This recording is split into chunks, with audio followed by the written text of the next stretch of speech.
Hey, everybody. Welcome to the Jim Masters Show. This is Jim Masters here reporting for duty as your host of our entertainment, lifestyle, celebrity talk show series. Hope you guys are doing well. Hope you're having a great day wherever you're watching around the world. It's always fantastic to have you here. Thanks for all of the love you're sending our way through our Instagram, Twitter, and Facebook pages at Jim Masters TV, our YouTube channel, Jim Masters TV, and all the other cool things we do. It's great to connect with you. We love when we have an opportunity to engage with our audience, our viewers, our Lovity squad who watches around the world. Matter of fact, we say hello to the JMS Lovity family. That's the viewers who watch all the time and who support and subscribe and like and share and just really revel in all the cool things we're doing. This is an entertainment, lifestyle, celebrity talk show series, sort of bringing back that lost art of conversation. Incredible guests that come in from all around the world. If this is your first time here, of course, we welcome you to our show. We've done hundreds and hundreds and hundreds of episodes that you can enjoy. You can binge watch right here on our YouTube channel, Jim Masters TV. And the guests come from all different backgrounds too. Celebrity friends from East Coast, West Coast of the United States, from around the world who do all kinds of cool things.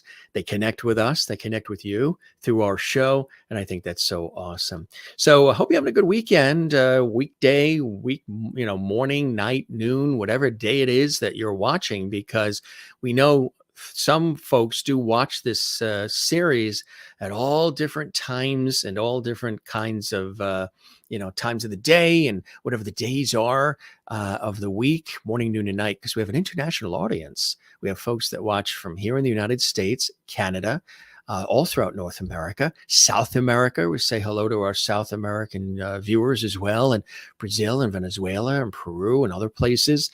All of our fans that watch our series in Europe, all throughout Europe, we welcome you. Asia, Australia, New Zealand, we welcome you. Africa, all points of the globe. We've heard from all points of the globe, gang, and it's so cool. And I think it's fantastic as we continue to grow and share the levity, as we say, which is light, love, and levity combined, the levity here on the show. Today, speaking of levity, gang, we're going to talk love. Yeah, we're going to talk love with a love expert. She's actually an author and a renowned speaker as well. And Marni Spencer-Devlin is joining us here on the show, and we're very excited. She's actually off the Los Angeles, California coast right now in beautiful Marina del Rey on her boat. Yes. Marni Spencer-Devlin is extraordinary, best-selling author and renowned speaker. And she has put together this really cool idea, this wonderful concept, and this wonderful book. It's called The List Method.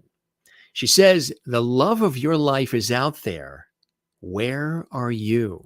The List Method is the science-based way to find the love of your life.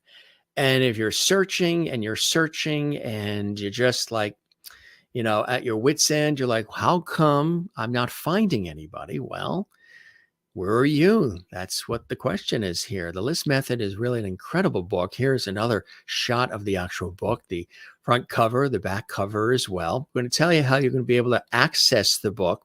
In addition to this book, she also authored another fantastic one called Crawling into the Light, a raw, gripping, true tale of triumph. We'll tell you about that one a little bit later as well.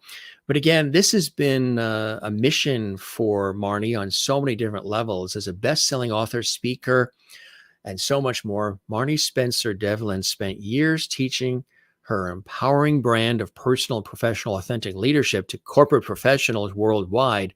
Marni tells the harrowing story of how she was molested, raped, and forcibly addicted to heroin, becoming a prostitute and a criminal, ending up homeless, and finally landing in prison. That's in the very first book that we were talking about, this one here. The second book, well, we're going to talk about love on a lot of different occasions, opportunities, and so much more. Just telling you a little bit about her background, it's really extraordinary. The particular book itself that we're talking about, a lot of people are excited about this because if you're unlucky in love, here's the question. Have you given up hope of ever finding it? With the list method that Marni has created, you can find the love of your life using science-based methods and insights into the inner workings of the mind. You can understand how the mind sometimes sabotages your happiness. You can remove your internal barriers to successful relationships. Recognize your own deep needs, values, and desires in all areas. You can create a crystal clear list of your one perfect match and potentially find love in days instead of years. Isn't that cool? She's our special guest. She has an extraordinary life story, an extraordinary tale that she shares again very openly in this book here. And then the newest book, The List Method.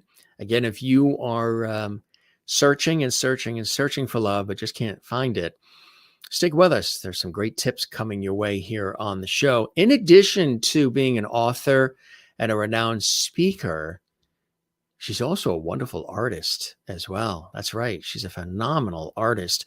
We'll talk about some of that as well.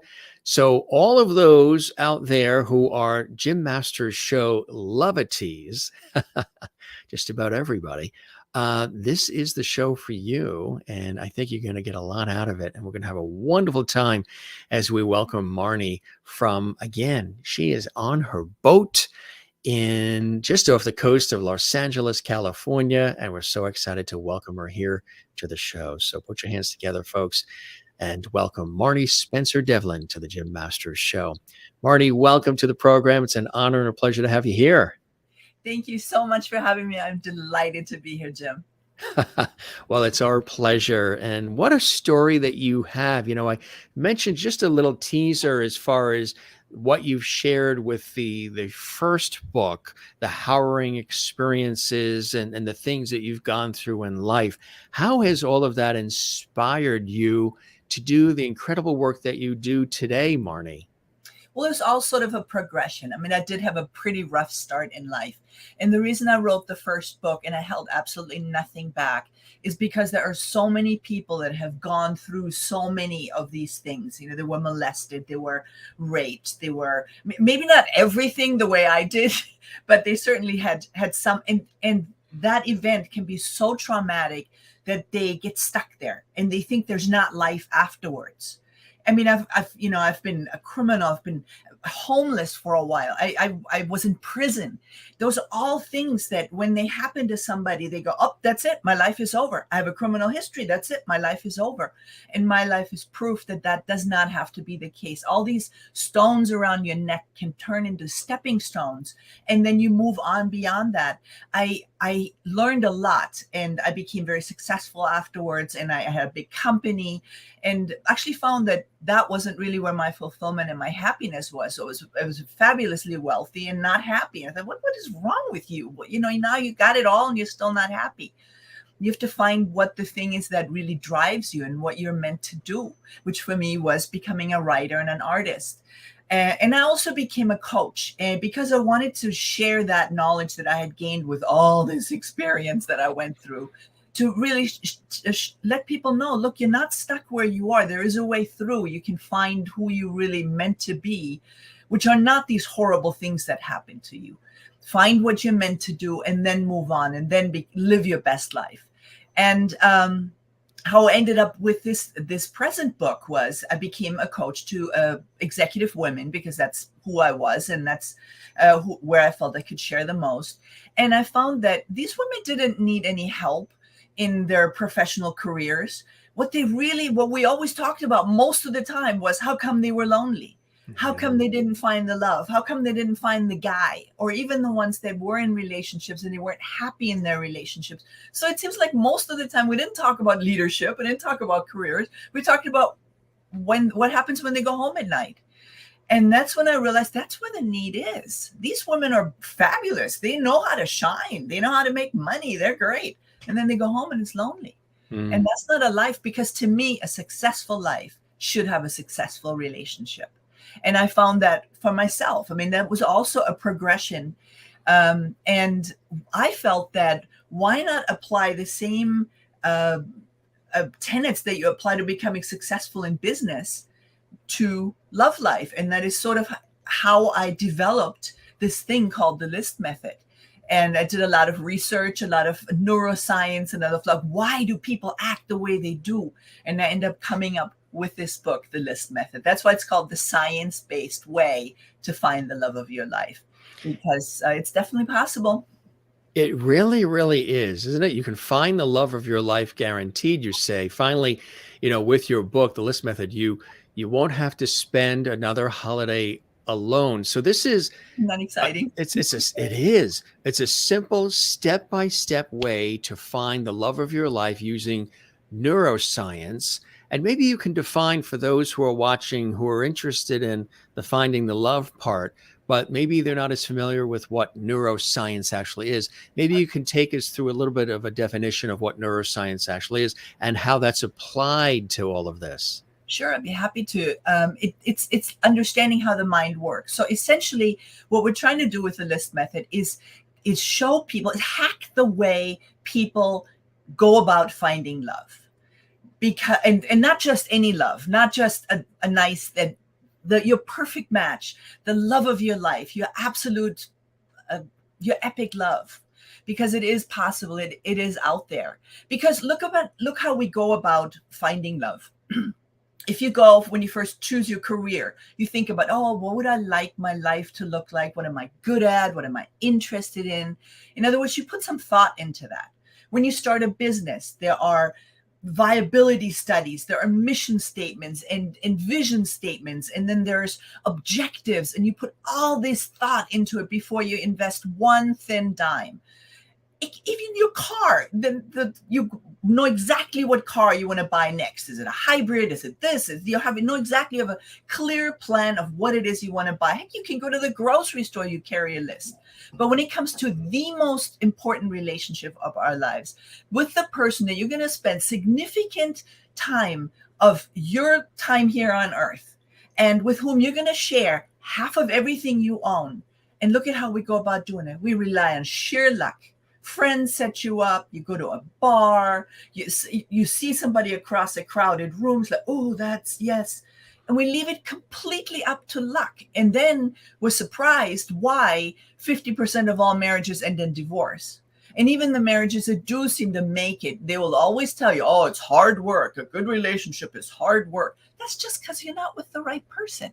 Right. When you're with the right person and you have that love and that support and that adoration and the laugh and laughter and great sex and all these things, you show up differently in the world. You can be more confident, more competent, more capable. You can live your best life. That's why I always say a successful life has to have a successful relationship in it, because it's worth it. It's worth putting a little bit of time into it. So how do you do that? Well, you need to understand how the mind works. And that's where we get to your question. Long ways around towards what's neuroscience. We need to understand that the way we see the world is through the framework of our beliefs. Our beliefs is the only thing that we can see anything through. And that's a way to understand that. And see, there's a scientific reason why that is true. So here's where it gets into the neuroscience. Bear with me. So there's this little center in our brain called the reticular activating system, and it does a really important job. It filters and sorts all the information, all the billions of bits of information that come at you on a daily basis. And if you saw it all, you'd be so inundated, nothing would make any sense. So the reticular activating does a super important job. It filters it all out by taking out the extraneous and only giving you what you need to make sense of your world. So it's super important, but you have to ask what are the parameters that this reticular activating system uses to determine what's extraneous and what's right, what's good. And the parameters it uses are your beliefs. Whatever you believe is true comes right through. That's perfect. This is the way the world looks. If it's something you don't believe is true, it gets treated dismissively and accordingly. And the vast majority of information gets blocked out altogether. And those become your blind spots where you make a decision and later on, and then you wonder, what was I thinking? It's because you're basing it on something that you really didn't have the full information for. So now if you believe that there isn't anybody out there. There isn't any good. So anyway, so what the reticular activating system does is really important, but it also ensures that your life you only experience your life through your beliefs. Your beliefs is all you see. And your life sort of becomes a self-fulfilling prophecy of your beliefs. So you keep meeting your beliefs everywhere. So if you think that there isn't any good love out there, there's nobody out there for me, that's it, I'm done with this whole thing, that's what you keep meeting back. Yeah. If you think people cheat, I've done a survey of all the people that were doing list method. 3/4 of the women were cheated on. I was shocked that it was 3/4 of the set, which was a pretty large set of women, all said they were cheated on. I'm like, how does it keep happening? You know why it happens is because that's what they believe. Men cheat. So if this guy cheats, the next guy also has to cheat because that's the only one you're ever going to meet.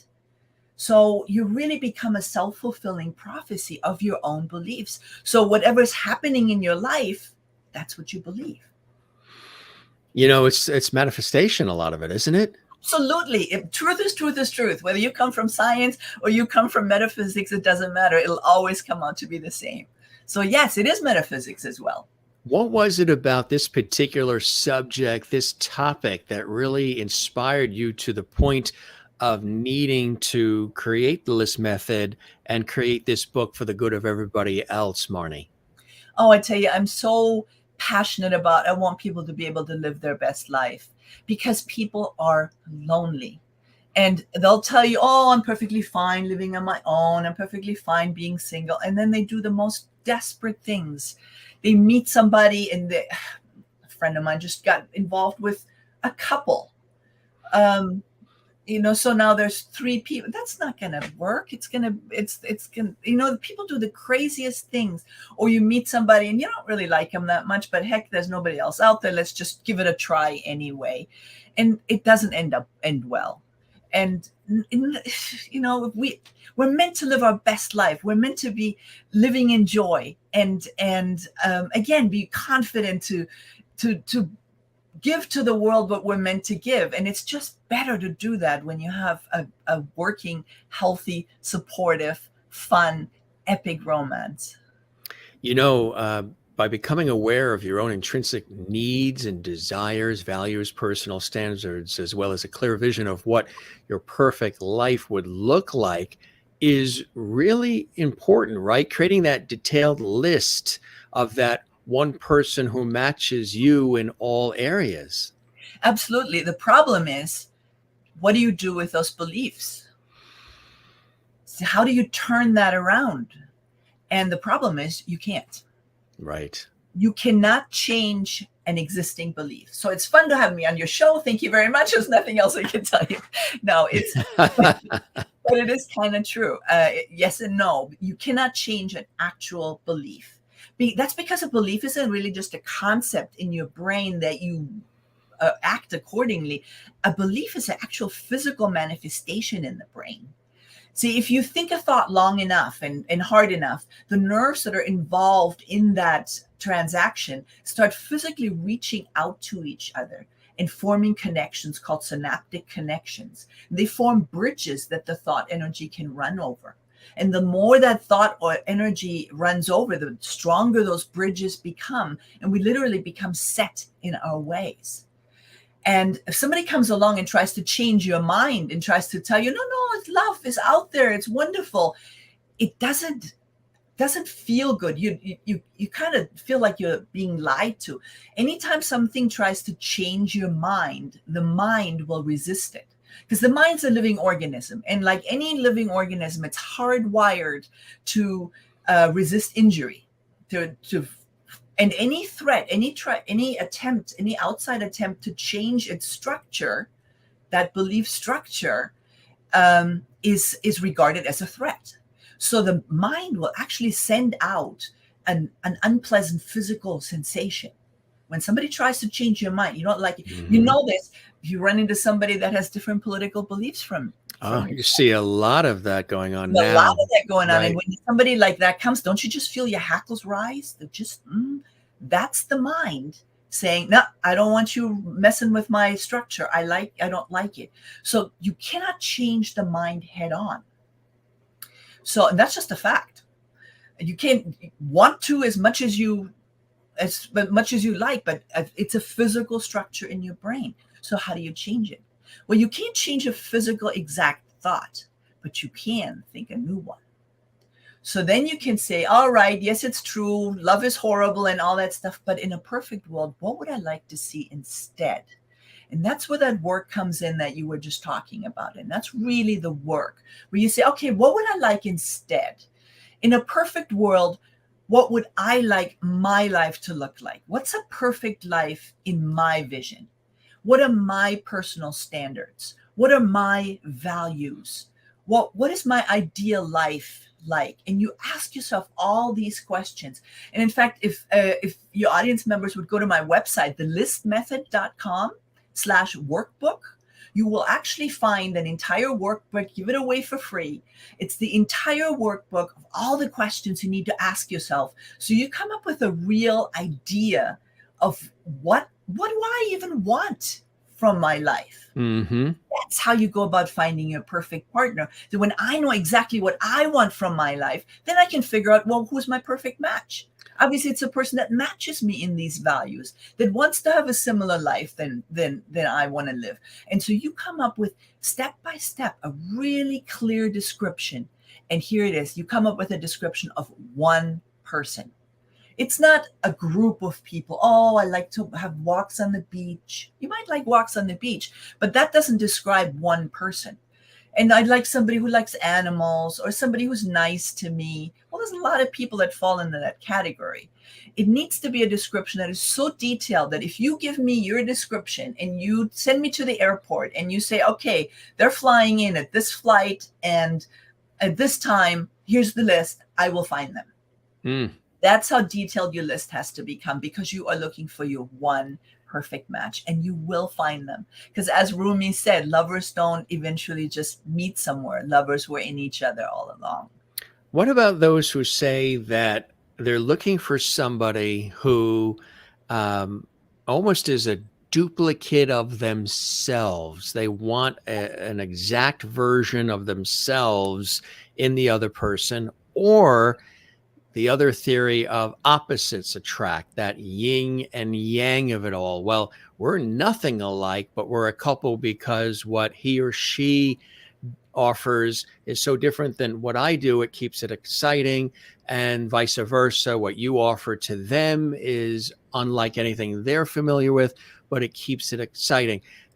What do you say to those who feel they have to get a complete duplicate? They have to think exactly the way I do. Everything has to be, they have to like the same food as me, go on to the same trips that I like, or those who are on the other side of the pendulum that say the opposite attracts? Jim, I think there's probably as many opinions about what's perfect for them as there are people. My mother used to say, every pot has a lid. Whatever you want. That's why it's important that you do the work. Do you want a partner that's your exact opposite? Or do you want somebody that's exactly like you? What makes you happy? There's no one that can tell you, oh, you should like it this way. That's when you're already wrong. You really have to become present with yourself and really think about. And the funny thing is, you already know who your perfect match is. You know what you find attractive. So when I used to coach people, I say, okay, so what do they look like? Oh, I don't care about that so much, as long as they're nice to me. And I call BS, because you know exactly what you find really attractive. You might not think that they're going to find you attractive. You might think you can't find them. They're not out there. But you know what you like. And it's about finding out, get down within yourself and find out, what do you want? What do you like? The only thing is that there might be this belief that, oh, they're not out there, or they wouldn't like me. But that's a belief. That's one of those old beliefs. It's like, all right, yeah, maybe they're not out there, but in a perfect world, what would they look like if they were out there? Because that's where you have to place your focus. See, and then the key is, the more you think about that, and more time you spend with that, and you do the work on that, So that person truly emerges. Then you can do some visualizations of what would it be like to meet that person. Mm. What would it be like to and actually I have on the listmethod.com/workbook, there's not just the workbook, there's also 2 visualizations that I'm offering for free. Just go and then you start changing, because guess what happens is you start changing, have new thinking in there, and you think a thought long enough, those thought nerve fibers that are involved in that start reaching out to each other, and they start building synaptic connections, and now you're starting to build new synaptic connections. And when you have forming a new belief that this is what, because your mind doesn't mind that new belief starting. It's not a threat to its structure. The old structure can remain in place, but you're building a new structure. And now your reticular activating system is using these new beliefs. And suddenly you start meeting a whole new set of people. It's how it works. It's how it worked for me. That's how it worked for everyone that's been successful with this. All of a sudden you start meeting nice. Just the other day, I talked to someone who said, my God, I'm finding so many women of substance. I didn't think they were there. And well, it's because he put it in his list. Wanted a woman of substance, a woman that was in the middle of life, that was successful. And he's like, yeah, they're not out there. But he wrote it down anyway. Well, all of a sudden he's meeting all these women of substance. Hasn't met the one yet, but he's getting close. Because it's that slowly but surely.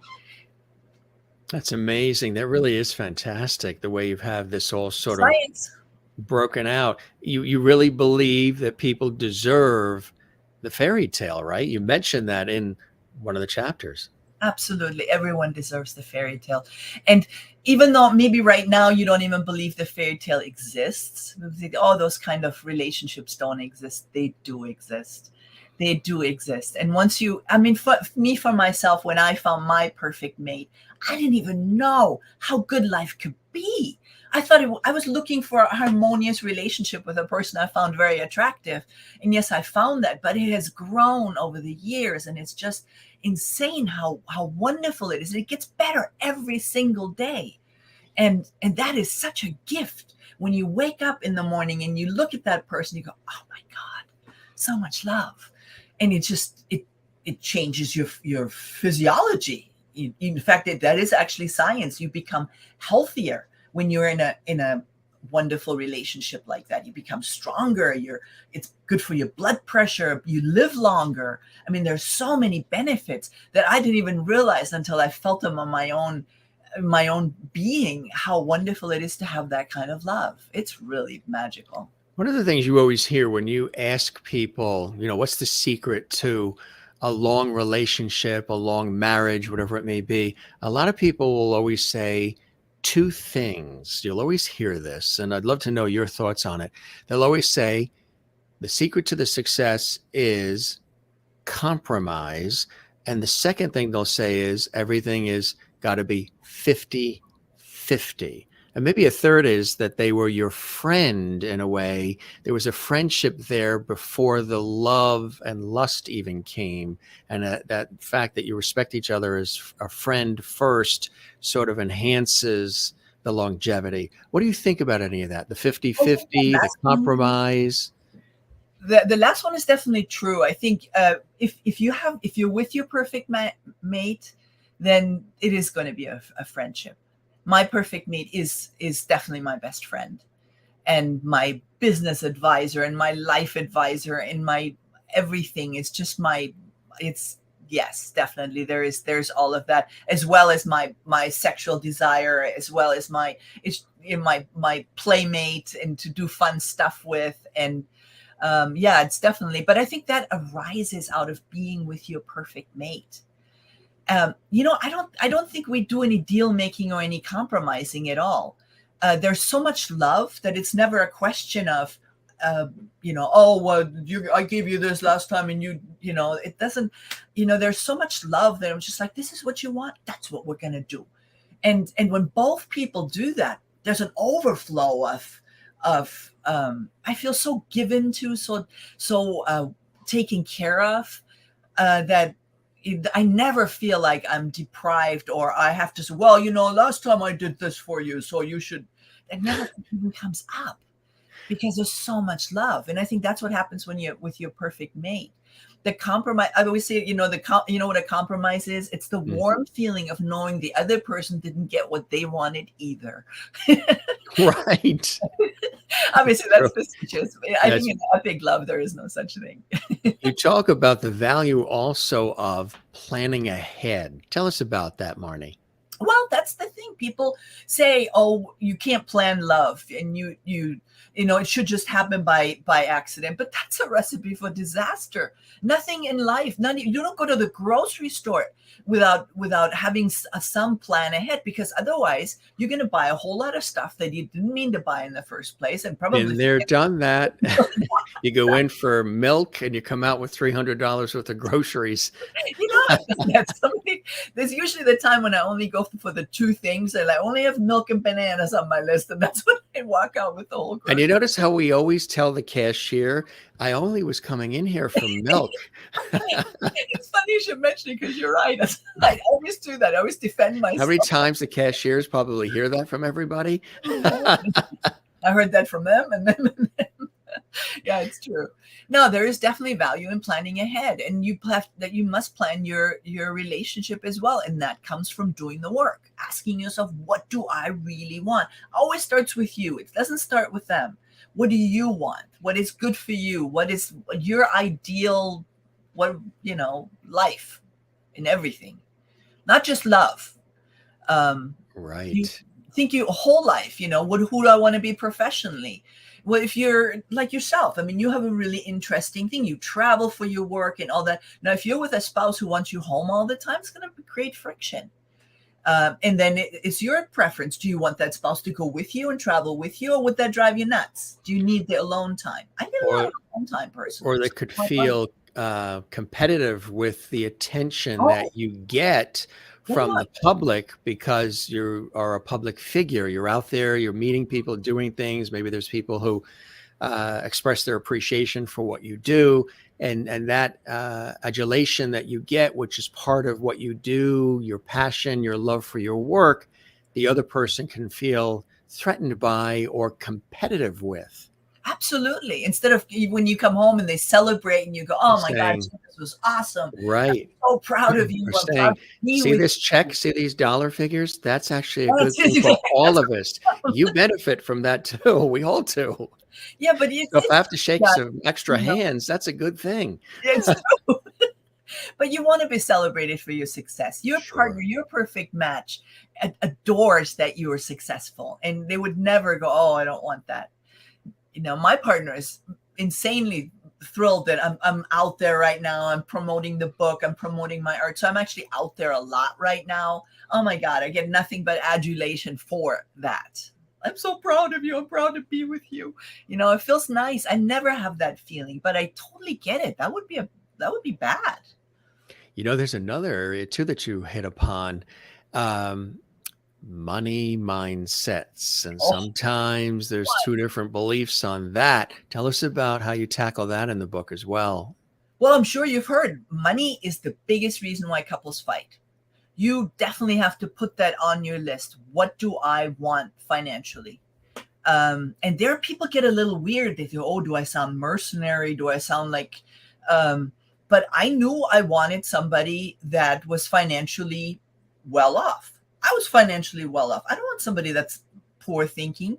Money thinking involves or invades many areas of your life. Are we going to go on that vacation? What type of hotel are we going to stay in? That the money involves a lot, and so there's a lot of room for friction. That's the reason why it is the biggest reason why couples fight. You definitely have to write down what you want. And for other people, money doesn't mean anything. It just doesn't mean anything to them. They would rather travel somewhere bare bones and really get to meet the local color, and it's just a different way of thinking. I personally think it's roughing it when they don't have room service in the hotel. So I like money, and I'm aware that I like it, and so does my partner. And so there's no room for friction there at all. But you definitely have to know that ahead of time. You have to be honest with yourself. Don't kid yourself. If you like it, then say it. If you want someone successful, say it. If that threatens you and you'd rather be the earner and take care of somebody, then say that. anything you want is what you want. You have to say it. You have to be honest. Express it, because a lot of times people don't express it and it bottles up, and then one day they explode, or they get very Well, angry and frustrated, and maybe the person just didn't put the cap on the toothpaste, and that's the day the person explodes. that's But it. it isn't about the cap on the toothpaste. It's about all these other things that the person inside hasn't expressed. And if somebody does want to express, the other person should listen, right? Not put up a wall and want to combat right away. Let them express, and then you can express, so everybody gets things out in the open. A lot of times when somebody's expressing, either they're shut down, or the person walks away, or I don't want to hear it. And it's because they finally came to the point of having the courage to express it. That needs to be respected and honored, right? They're actually taking the time to express this to you. Oh, absolutely. Absolutely. And those times will come. But when you are, when it's a real big deal, you have to come, or when you have to go into counseling to express, that means that was not your perfect love. That was not your perfect mate. Love should not have to be so much work. Of course, there's going to be times, you are individuals, and human beings are incredibly complex beings. And even when you're with your perfect love, maybe sometimes you didn't express something. But when there's so much love, then it's so easy to go, oh my, you have something to express. Please tell me. I need to know. I want to know. I care about you so much. You're the most important thing in my life. I want to hear you, which is a whole different conversation of let's sit down and mirror each other on how we're going to, it's a very different, when there's love, it's a very different conversation. That's right. Absolutely. Yes. When it comes from a place of love, it's a whole other approach. Then there's also, in addition to money mindset, health habits. Now that can also get a little tricky. Tell us about that. You tackle that in the book as well. Yeah, I mean, it's just because that also how you approach. Are you a totally healthy person, or you just like pizza and beer every night? If you have somebody that's health conscious and somebody likes pizza and beer every night, that's probably not a really good match to each other. I mentioned that in the book a lot, because I'm trying to show how much the mind and our beliefs affect our life. And the reason I mention it with health habits is because there's so many people that are trying to lose weight. I mean, that's $1 billion industry of people that are trying this diet and that diet and that diet. And they find that usually they don't work. They work for a little while, and then all these people, and The Biggest Loser, they work out and they torture themselves and they eat nothing and they lose the weight. And then 2 or 3 years, it's always back on. Yeah. It's because your body is not so much regulated by what you eat and your exercise. First and foremost, your body's regulated by your mind, by your mindset, how you think of yourself. And the body has these set points that it maintains you within. So if you just think of, you get a little hot, immediately your body starts regulating your temperature, and you start to sweat. If you think about the sophisticated process that the body has to go through, is generating this liquid that then comes through your pores all over so that you can cool down. Very sophisticated process. When you've eaten too much salt, immediately the body will retain water to make sure that there's not so much salt in your cells, so your cells don't become oversalted. Body has sophisticated processes in maintaining you exactly where you are. Now you come and you say, I want to lose weight. I'm not happy with my body. I'm just going to not give it any food. Well, the body doesn't know you're not trying to give it any food. The body thinks we're starving. We are starving. This is an emergency situation, much worse than when you got hot yesterday and all I had to do was sweat. Now you're not giving me food. Oh my God. So it tries everything. At first it gives you cravings. And you'll notice whenever you go on a diet, first thing, oh man, all food looks good. Donuts look good. You don't normally even eat donuts. Everything starts looking good. But your body's trying to get you to eat because it's not, it's not good. And then, so if it's ice cream and pickles, that could be something a little different, a different sign. But the body gives you signs. It does give you signs. And Yes. so, and then when all else fails, then the body will start slowing down your metabolism. So you'll gain weight from a lettuce leaf. So the body will do everything that it can to keep you alive because it don't know you're trying to lose weight. It thinks you are dying. And then when nothing, all else fails, then it'll go subconscious. And that's when you suddenly find yourself with your head in the refrigerator, eating the whole ice cream or doing all this. And then later on, you go, why did I do that? Why did I And eat it the plays whole with your moods too, right? Mood Oh, God, swings and yeah. depression, anxiety, all of this if you're not, feeding, fueling the body. Yeah. But the body will regulate you and bring you back to where it was your original mindset. So if your original mindset was at 300 pounds, the body will do its darndest to keep you there. So it doesn't help that much to just not, I mean, yeah, you can not give it the food, but the body's always going to be fighting you saying, we're starving here. We're starving here. We need to eat. We need to eat Right. until you get back to 300 pounds. And it doesn't care about anything other than its mindset. So you need to change that first. Just to remove the food, the body's always going to fight you, and the body will always win because it's survival. As far as Yes. the body is concerned, it's survival. You can't talk yourself out of sweating when you're too hot, and you can't talk yourself out of into a different mindset. It's just not going to happen. So that's what I'm talking about, how powerful the mind is. So if you really want to change your body, you have to change your self-image first. Can't yell at yourself and make yourself call yourself names and make yourself skinnier. Just like you can't roll around in the dirt and come out clean. You have to change your mindset, and there too, visualization is a very, very powerful tool to create those new neural connections, those new synaptic connections that change your mindset and give you a different body image in this case. So to where your body adjusts its parameters and says, oh, we're not 300 pounds, we're only 120 pounds. And then the body will work for you all of a sudden. Go, oh my God, we've way too much weight on us. And it'll start dropping off and it'll stay off because it started on the parameters first. Does that make sense? It does. Absolutely. It does. Another thing you tackle too is dealing with fear. Let's talk about that. Is that fear of getting involved in a relationship? Is it a fear that the expectations won't be met? Is it a fear of commitment? Tell us about the fear part of it. Yes, all of the above. All the above. Yeah.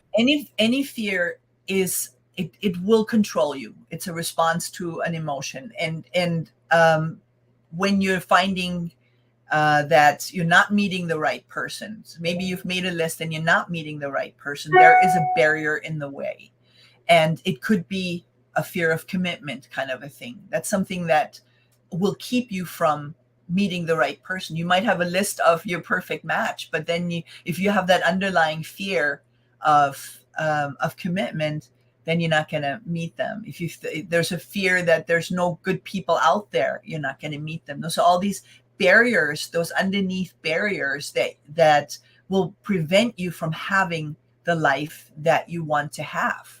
So fear is a big deal. But if you recognize that fear, there's different kinds of fear. There's survival instinct kind of a fear, and everybody has them.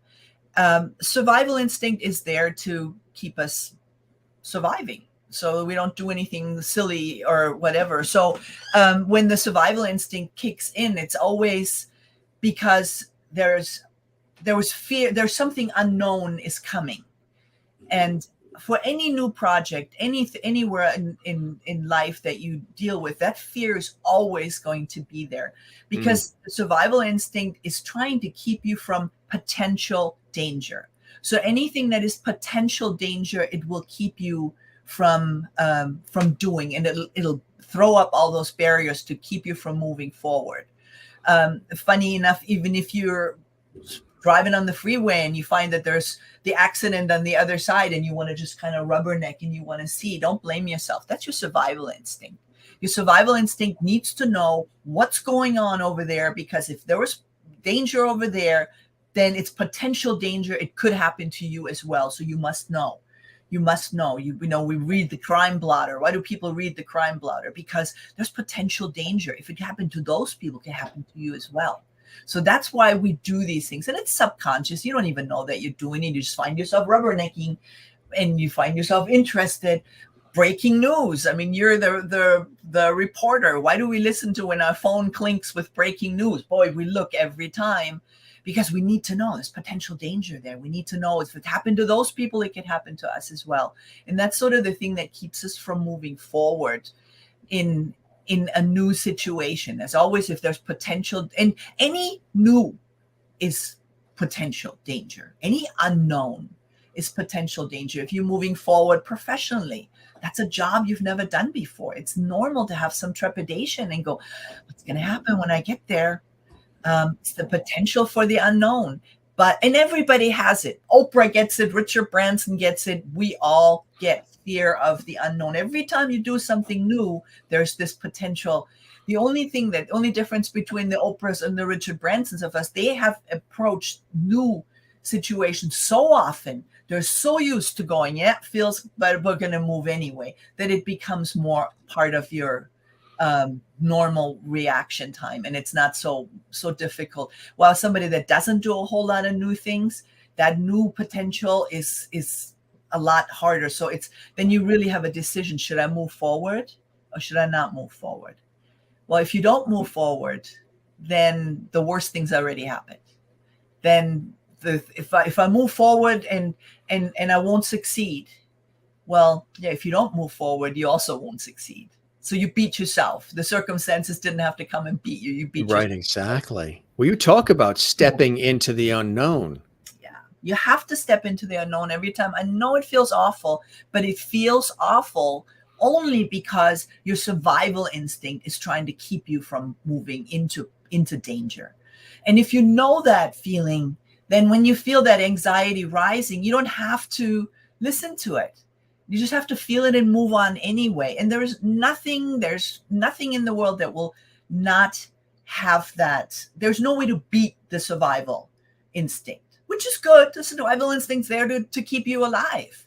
You don't want to be able to find a way to beat the survival instinct, but it will always act up whenever you do something new. So you have to feel the fear and move on anyway, as they say, because you recognize where it's coming from. It's coming from this instinct in our mind that is trying to protect us, but in this case is not in our best interest. So you have to move through it.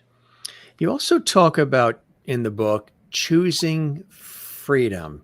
Tell us about that. Is that each person respecting that the other person may have interests? Say, for example, you want to go and you want to join a club with your friends and you meet every Tuesday night, that you should let the person go and have a few things that maybe don't necessarily always involve you, the freedom of that person to express the individuality of who that person is? Well, the what I was talking about in the book when I say choose freedom, that was part of the survival instinct part of it still, and that is the thing that I was talking about, is feel the fear and move on anyway. You're choosing your freedom. The part that you were just talking about is when you have you want to join a club without your partner. That goes into your original workbook. That you have to know when you have a need to do stuff on your own. It's like I need a lot of private time, and so does my partner. So I know ahead of time that I need somebody that is not that clingy. I mean, we love each other so much, but neither one of us is super clingy, and we do stuff on our own. I need that for my creativity, for my art, for my writing. I need space. And that is essential. And I can't have somebody knocking on the door and coming, oh, you want to play with me? That drives me nuts. Well, that's the wrong person for me.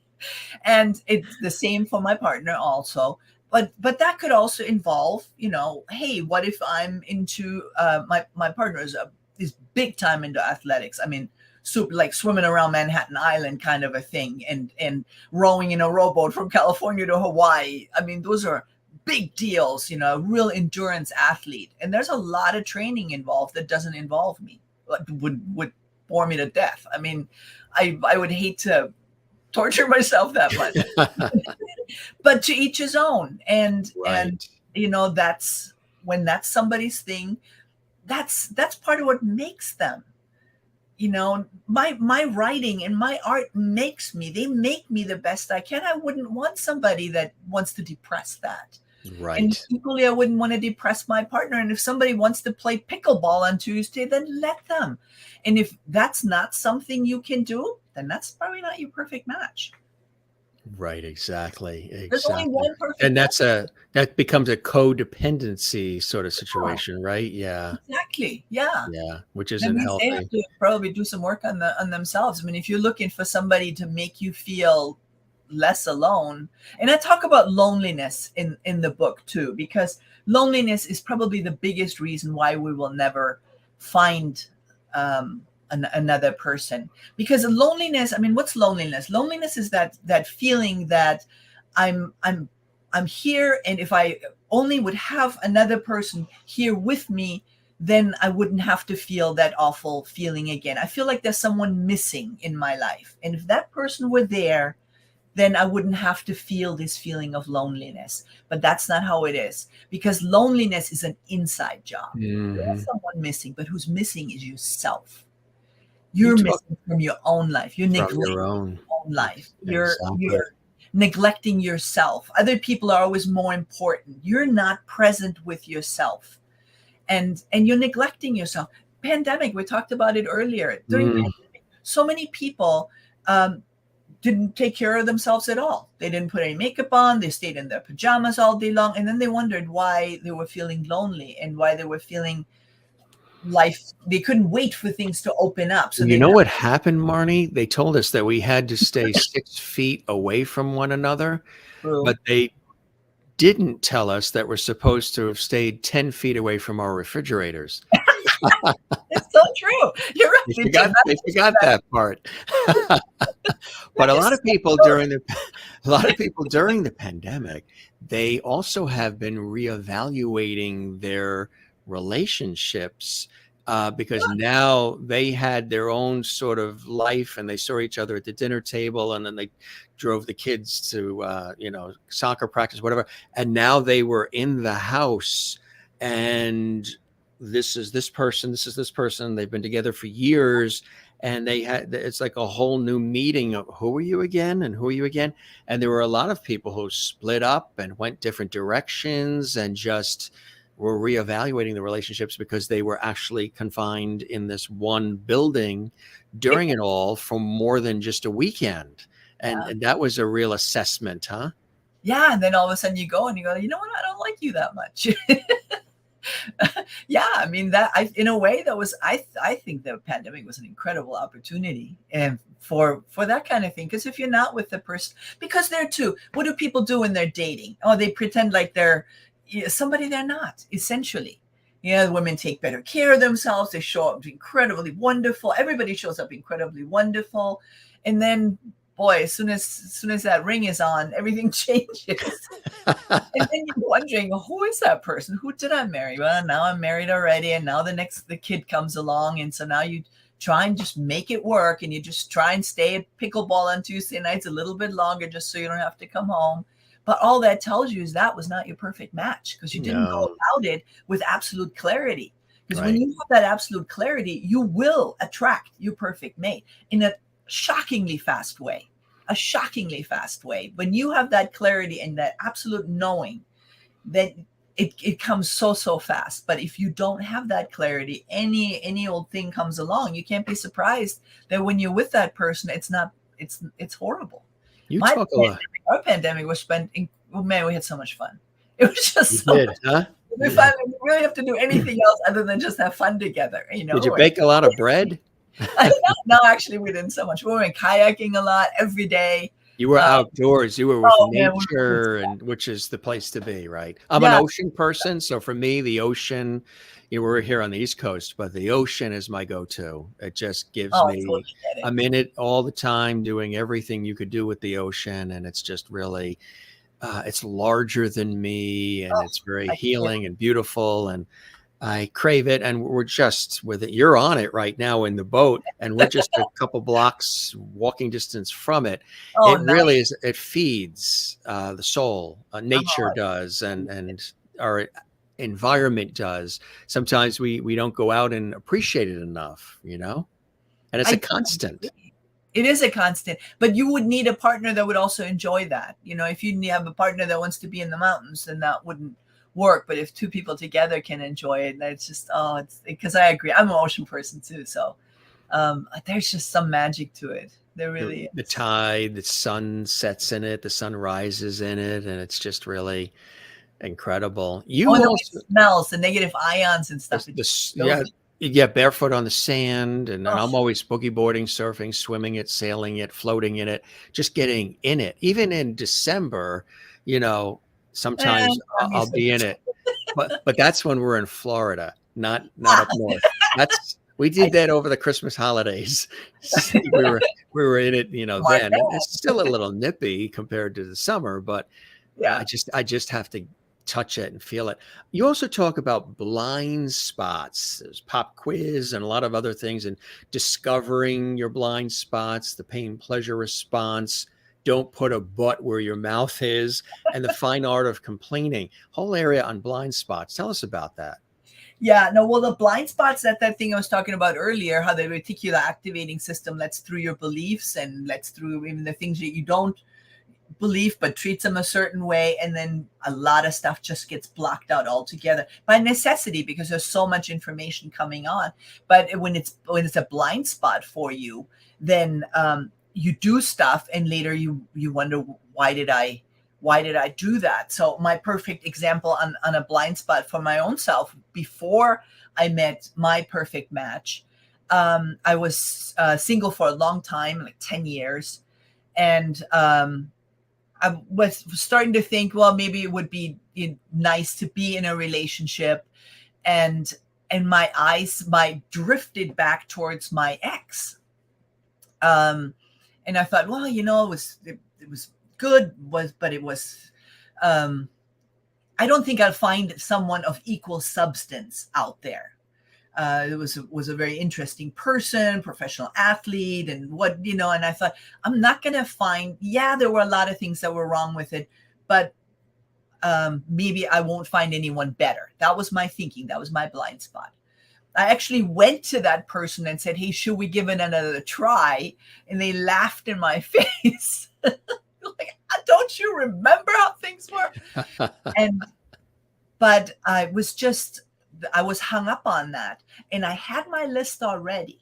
I had written my list already. Now, mind you, my list and my ex had very few things in common. They didn't look the same, they didn't act the same, they had nothing in common. Now that was a blind spot for me. You'd have looked at my list and my ex, you'd have gone, Marni, what are you thinking? If this is what you want, why are you chasing after that? Mm-hmm. But for me, it was a blind spot. I just didn't recognize it. And then something happened when my ex acted the way my ex always acts. And I, all of a sudden, it was like how they say the scales fell from your eyes. I just thought, Right. oh my God, that's how it's been. That's how it would always be. What the hell am I thinking? And all this, I remember it really had that feeling like waking up. And 2 days later, I was on Match.com, and 2 days later, Match matched me with my perfect match. And 2 days. Once that Wow. work is done, it's incredible. There's no more barriers in the way. But we put so many barriers, don't we? That's what I call the butts. Michael Beckwith, I don't know if you're familiar with Dr. Michael Beckwith, said once, don't Mm-hmm. put a butt by your mouth. It's very unsanitary. and Right.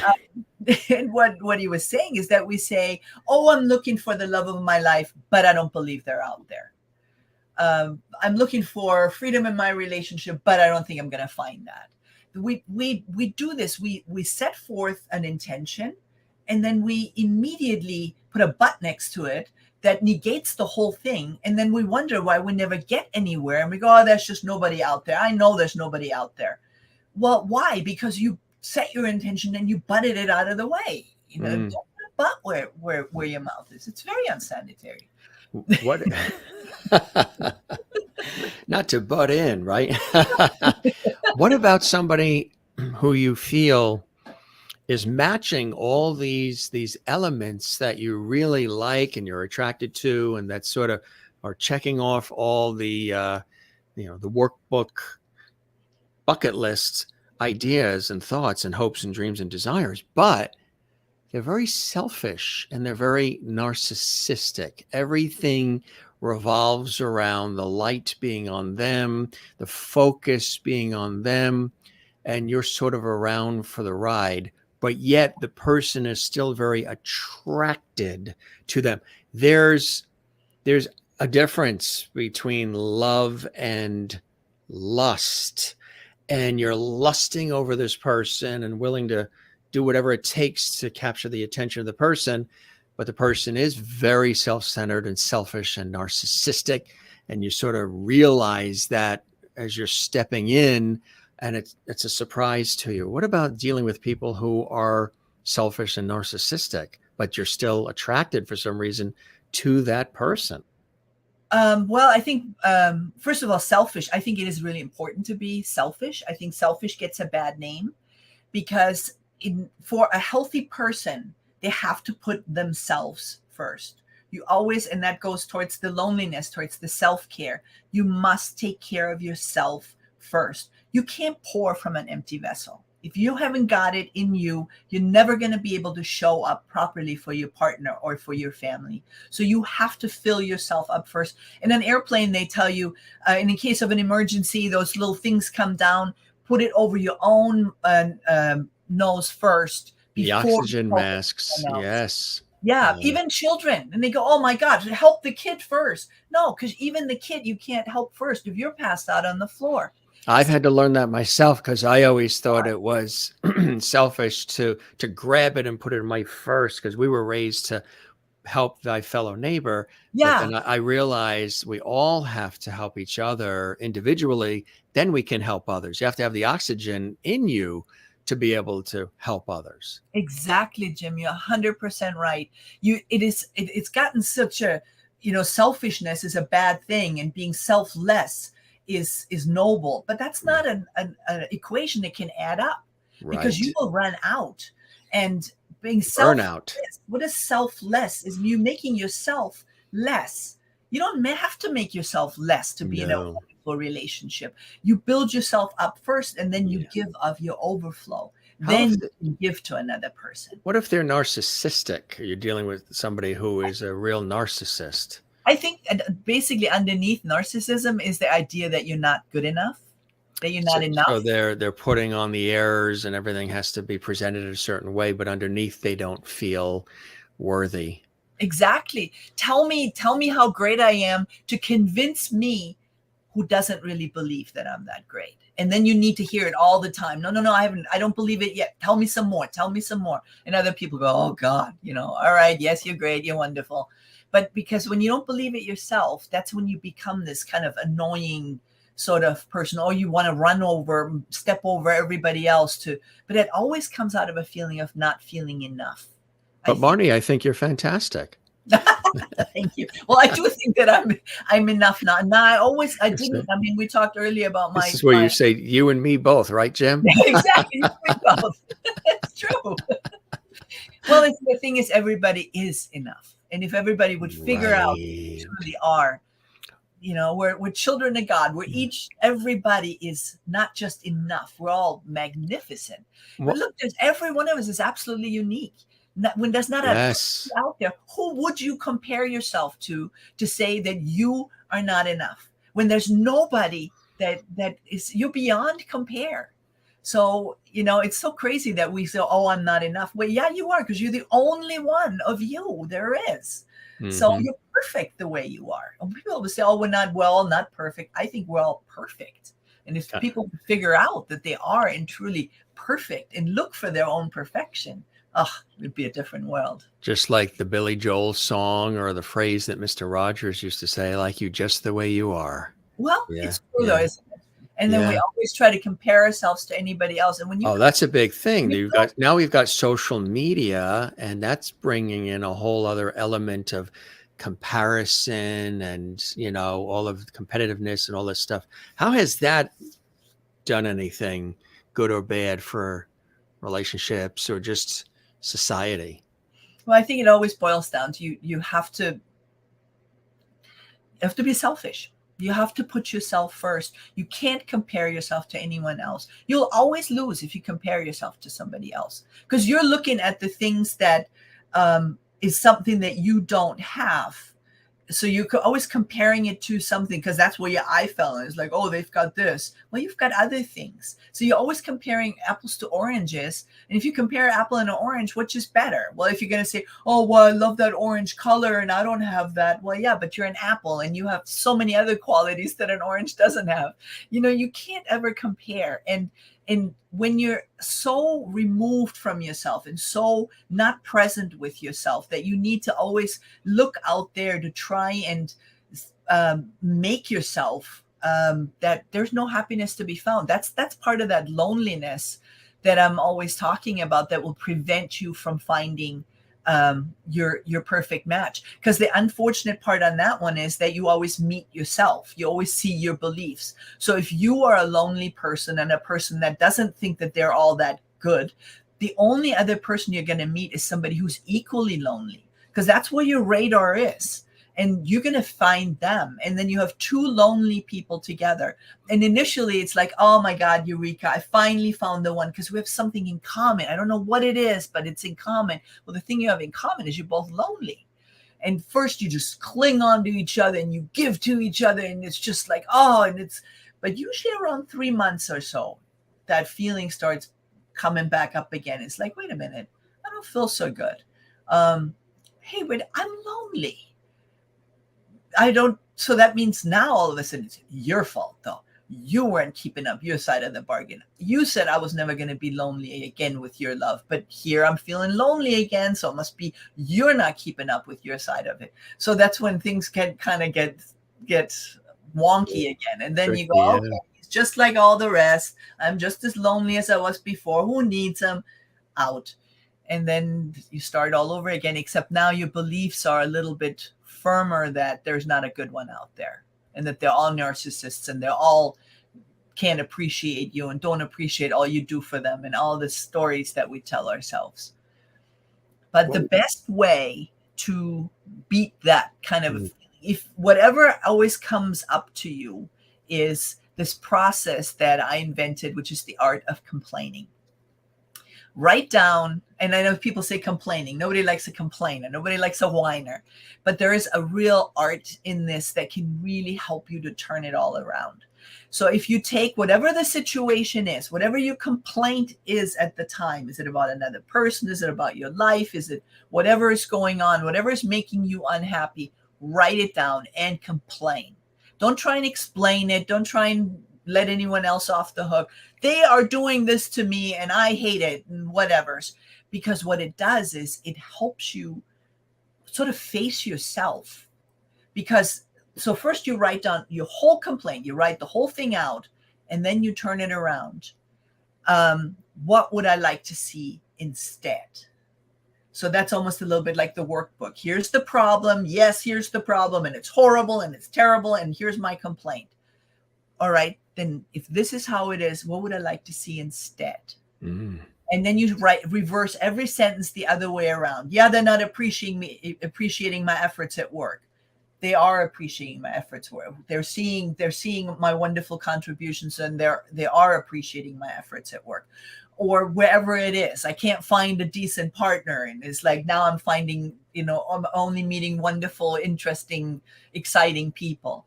So you reverse it all around. That's based on that thinking, what Einstein said, that that the mind that created a problem has to be on a different level than a mind that sees the solution. That's Italian putting it, but that's sort of what the idea is. So you get yourself in a mindset of the solution rather than the problem.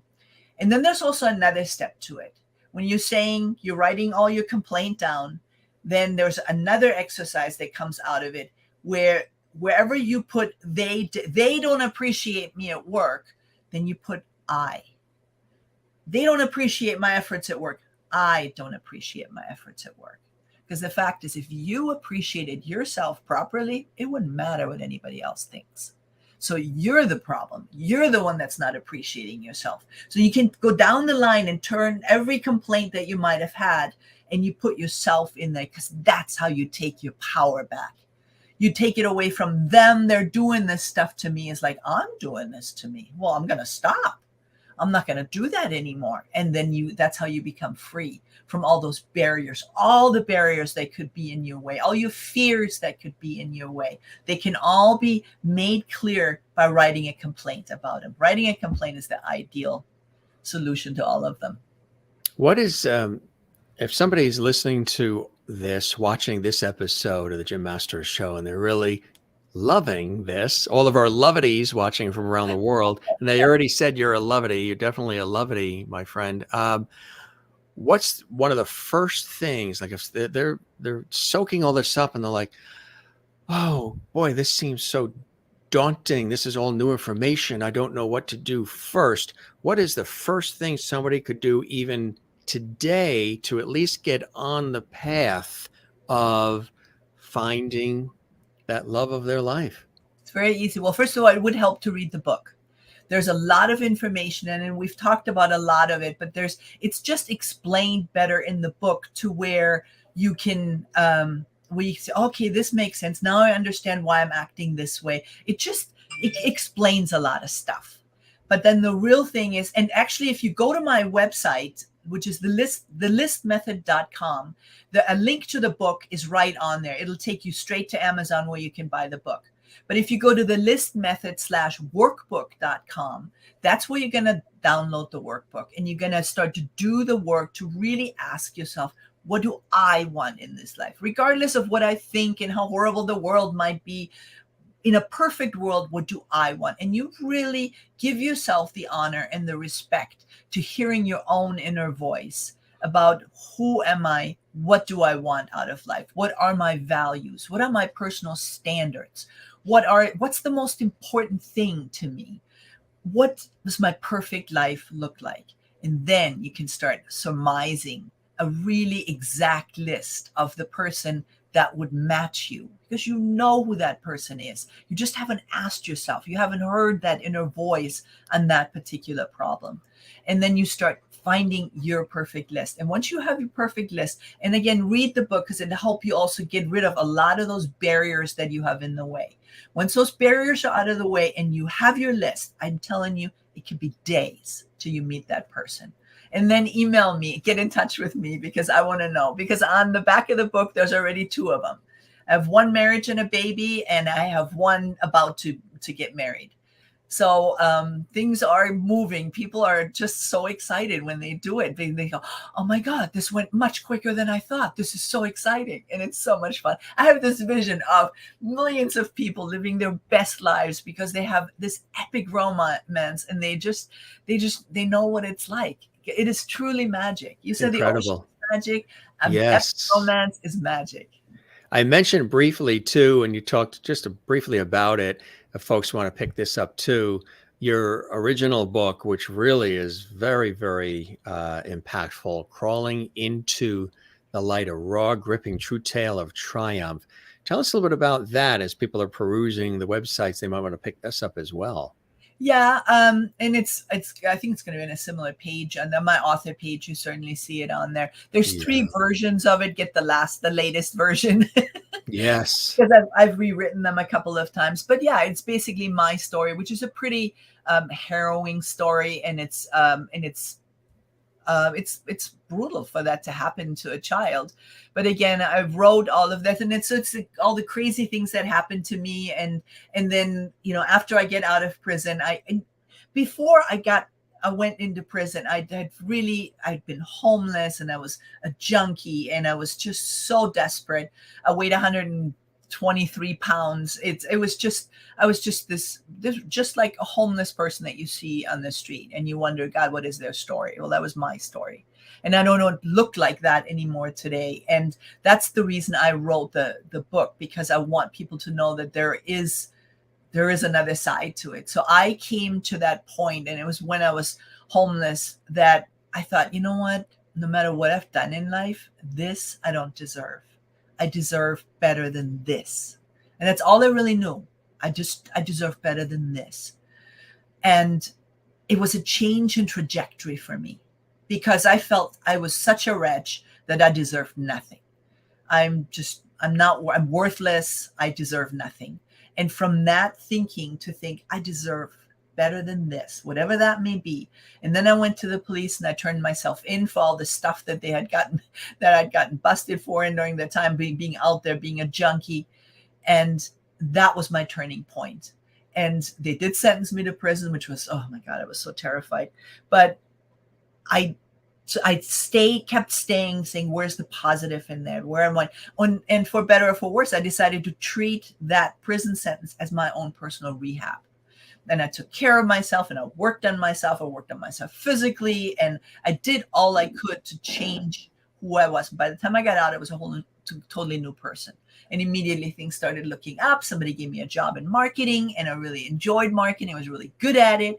And I started my own company a few years later. And a few years after that, I turned it into a multi-million-dollar enterprise, had 70 employees. I mean, my life all of a sudden was this absolute fairy tale mansion overlooking the ocean. I mean, it was just really, really great. And that's what's possible just from a small change of mind. It's all it was. And from then on, it's because it's a change in trajectory. When you first look at a change in trajectory, first it doesn't look like it's much. But, a year down the line, you can't even see that anymore. And that's how it was. Now, then once I was very successful, I found that I had been saying, okay, I want better life. I want a better life. I want money. I want success. And I had all that. And then I realized it wasn't really what I wanted. Because money is important to me, but not to the point where it's all I want to chase. Not everything, right? And it's and the glamour and the wonderfulness of being super successful it is, but it wasn't all I wanted. Being an artist is meaningful to me, and I'm really good at it.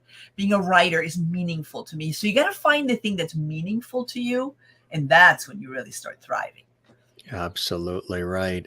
And you are an artist, and we can see that you definitely believe in levity. Look at all those beautiful hearts. Those are already sold. She is a levity. Those are already sold. Already sold, right? So tell us about the artistic side of Marni. Well, I do something that actually nobody does. And I don't know, this is one representation. I mostly do large scale art. So for Valentine's Day, I made the smaller pieces that if you put them all together, they become sort of large scale art. But I paint with plaster. So everything that I do is super high textured. It's 3D. It's almost like those sculptures on canvas. Yeah. And super colorful and super bright. And sometimes I throw epoxy over stuff so that it's super shiny. So they're just really dramatic, joyful pieces. To me, art should bring joy. So when you hang that into your house, every time you walk past it, you're kind of happy you bought it because it brings you joy. That to me is good art. When it's something you keep wanting to look at, and every time you get this little ink of joy. And that's what brings me joy. And that's my best expression of myself as an artist. And it's just so compelling. I can't stay away from it. I love it. It's incredible. A wonderful way to express yourself and your true passion for life, isn't it? And connect with others and inspire them. Absolutely. You're all about inspiring others, right? And sometimes look at you with your incredible show, Levity. I mean, that's inspiration. That's an incredible thing, spreading levity and love and light over the whole globe. I mean, that's a fulfilling thing, isn't it? It really is. Yeah. To the point where one of our viewers, Maureen in Arizona, actually sent for Christmas a mini me, Mr. Levity, that she had made. Oh my God, it's beautiful. Mr. Levity. Mr. Levity. And there he is. It's a bobblehead and everything. Oh my God, I love it. He's in his suit and tie, and he's all. In Arizona, you did fabulous.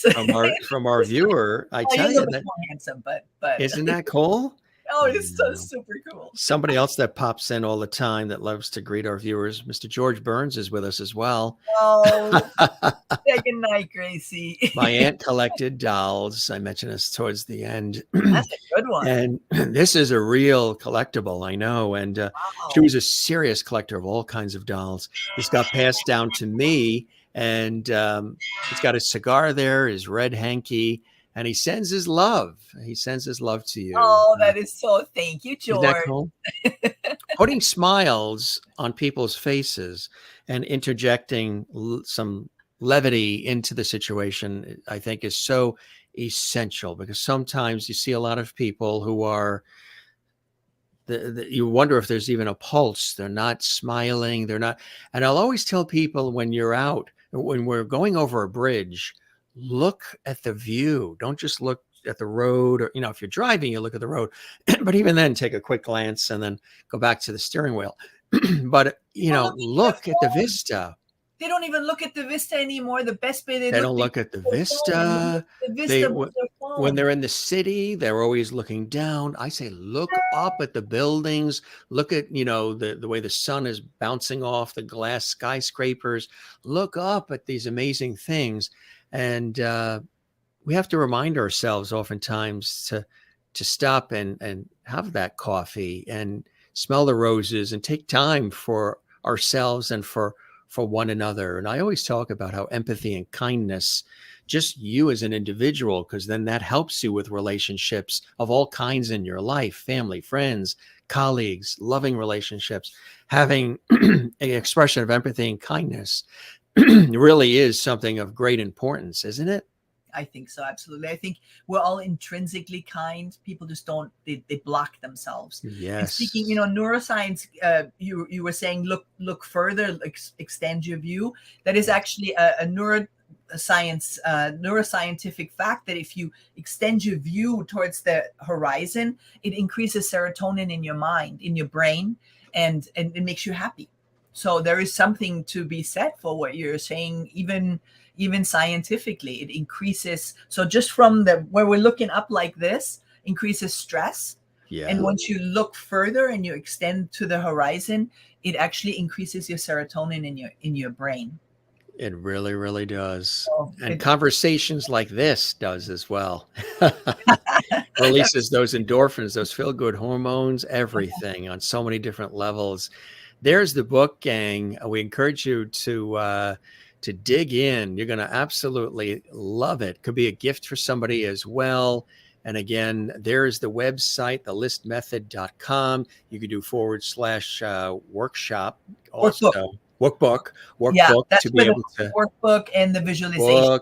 Exactly. So make sure you get that as well, gang. And of course, you're going to peruse Marni's other website, her art, her coaching, all the other things that she's done over the years. She obviously is very spirited, energetic, and shares her story very openly and authentically with everybody, and pulls no punches. She's the real deal.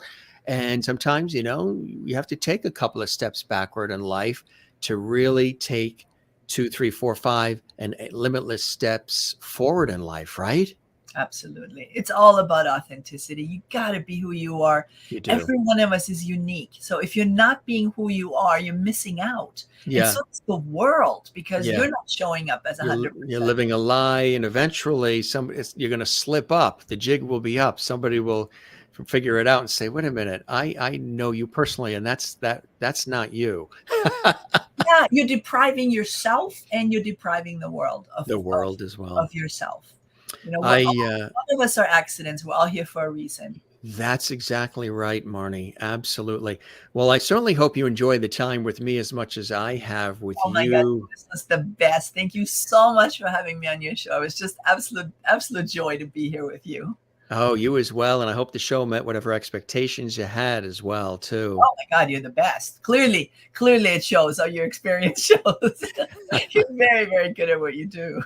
Well, thank you. I appreciate that. My father has always said, and I mentioned this a couple of times on the show, when we were kids, he still says, but I mean, when we were kids, he used to always give us these real adult-like nuggets of wisdom about life and people, and enjoying life and surviving life and all these different things. And he has always said, and I love this because I remember hearing it when I was like 10, and still is something that holds true today. He said, Jim, whenever anybody says something kind or nice to you, ask them to please put it in writing and address it management.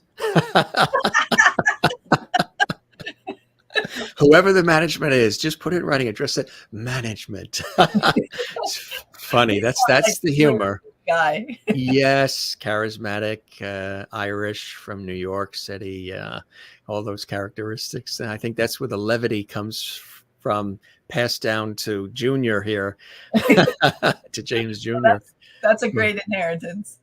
This was We really must all thank him. Yeah, absolutely.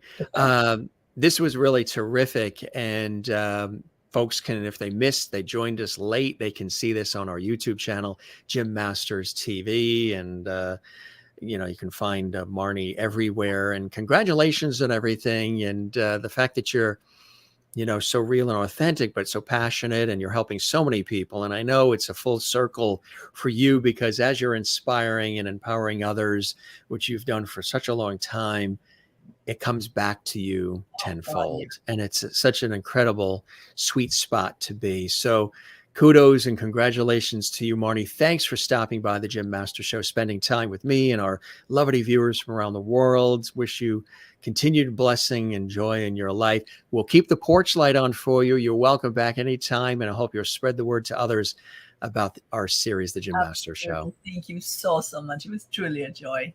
Oh, mine as well. You take care and be well, okay? Take care. Bye. And enjoy the beautiful time on that fabulous boat. She's actually on the boat. That's it. Don't move an inch. Stay right there. You're in heaven. Take care, Marni. You be well. Bye. Take care. Bye-bye now. Marni Spencer-Devlin here on the Jim Masters Show. What an extraordinary conversation on many different levels. Again, the love of your life is out there. Where are you? Well, maybe now through this conversation, you know where you are, and you'll rise up and step up and take a look in the mirror and value yourself, celebrate yourself as well. This is the science-based way to find the love of your life, the LIST Method. The LISTmethod.com is the website to go to learn more. There is, again, the cover, front and back of the LIST Method. Really cool conversation on so many different levels. Such a different and unique approach to finding the love of your life, but also celebrating your life and inspiring others and being kind and empathetic and enjoying life, having a laugh or two, from many different levels. Marni Spencer-Devlin, one of our experts, joining us here on the show, best-selling author, speaker, coach, and so much more. Here's the other book, which is a very intense look at her life, her experiences, as she mentioned, the things that she went through in her life, crawling into the light, helped her crawl out of a lot of other experiences that she was dealing with in her life, a raw, gripping, true tale of triumph. And look at the smile that she has on the cover of that book. That shows you right there the experiences that she has had, that she shares with the world. Wonderful artist as well. Her work sells out. Wouldn't you like to have something like that on your wall? That's definitely a Lovity wall, if I ever saw one, a Jim Masters Show Lovity wall right there, as we talk so much about Lovity, which again was just something that slipped out of my mouth when I said light, love, and levity a little too fast.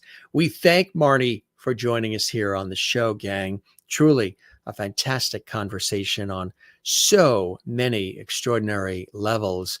I do want to let you know as well, we've got somebody else wonderful joining us. She was born in Hollywood, makes her home in Nevada, and she's an extraordinary award-winning music and film producer and actress. The award-winning Pepper J is going to be with us coming up on Monday at 7 p.m. Eastern, 4 p.m. Pacific. She is really, talk about somebody who's a real bundle of energy and passion and accomplishment. Pepper J certainly is, and we're honored to have her on the show. Again, we thank our very special guest, Marni Spencer-Devlin. Whether it's the approach of Valentine's Day or any time of the year, her message is powerful and strong and topical and relevant. So make sure you avail yourself of it and dig in a little deeper. We thank her for joining us, and we thank you for joining us here on the Jim Masters Show, entertainment, lifestyle, variety, celebrity talk show series. As we always say here around the Jim Masters Show, we don't say goodbye around here. We say see you later, ciao, cheers. We say moi loop, slancha, sayonara, shalom, avida zain, buenas noches.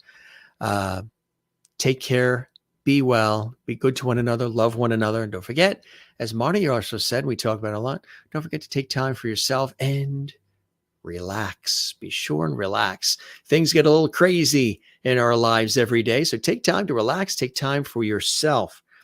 And thanks to everybody for all the great comments in our JMS Lovity chat room. We appreciate that as well. If you ever want to comment when the shows are on in the chat room, just subscribe to our YouTube channel, Jim Masters TV, and you can do that. You can also binge watch hundreds and hundreds of episodes. And if you enjoyed this episode, there's a thumbs up button on our episode on our YouTube channel right next to the episode, a big thumbs up that looks like that.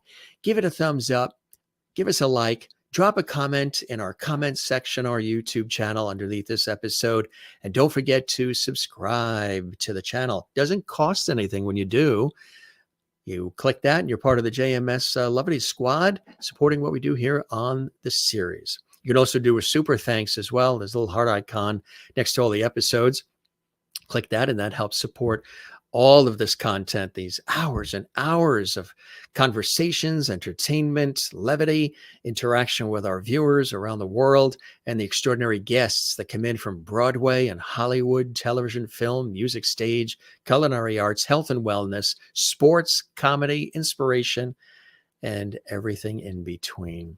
For all of us here, Jim Masters, thanking you for your time this time. Till next time, we appreciate your being here with us. Spread the word about the Jim Masters Show live series. Share the links on your social media. You can share the episode links right from our YouTube channel right onto your social media. And thanks to all of you who've been doing that. And if this is your first time joining us, we welcome you to check our shows out, binge watch, and be with us again on the next episode of the Jim Masters Show series.